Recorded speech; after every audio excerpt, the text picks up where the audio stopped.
Kanegosyo, gikapoy na baka ug ka-give up na sa negosyo? Bilar ka kanunay ug sakit na ang lawas sa kakapoy. Stress pagyo sa crisis sa panahon karon nga nagkamahal na ang panaliton. Mao, emotional stress kay ka.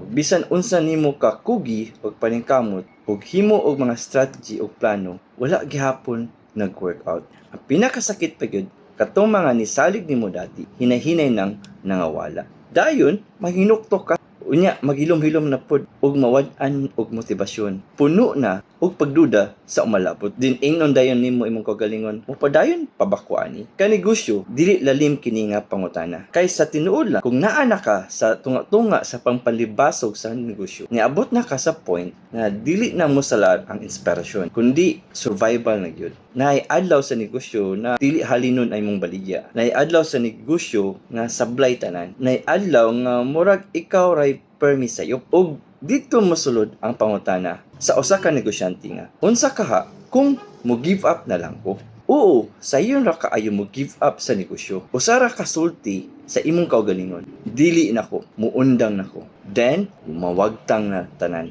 Pero hinumdumi ni ka negosyo. Dili ka makalikay sa kalisod sa negosyo. Kabalo pa ka negosyo. Ang tinuod nimong na potensyal sa negosyo, mulugwa ni siya kung moagi ka og problema diha sa negosyo. Ayaw og give up sa negosyo. Pilia nga mopadayon og dili mohunong. Kabalo pa ka na kadtong mga successful na negosyante nga imong ginatan-aw, wala ka kabalo nga adlaw gabi sila naghilak. Daghang sila kalisod nga giagian. Daghang higayon na hapit na silang undang pero wala na gihimo. Gipili nila na mopadayon og dili mohunong para maabot nila ilang pangandoy sa negosyo. So kung kanegosyo, kung gamay lang na nga problema, then muhunong ka na wala gyud kay makuha ana. Sulti imong kaugalingon, dako ba kag pangandoy? Dili barato ang imong mga damgo. Paminawa ni kanegosyo, ang kalampusan sa negosyo dili lang ni sa imong pagkamaayo o pagkamaalamon nga negosyante. Dili ni siya nga negosyante ka nga maayo mo strategiya. Naa ni sa imong kalig-on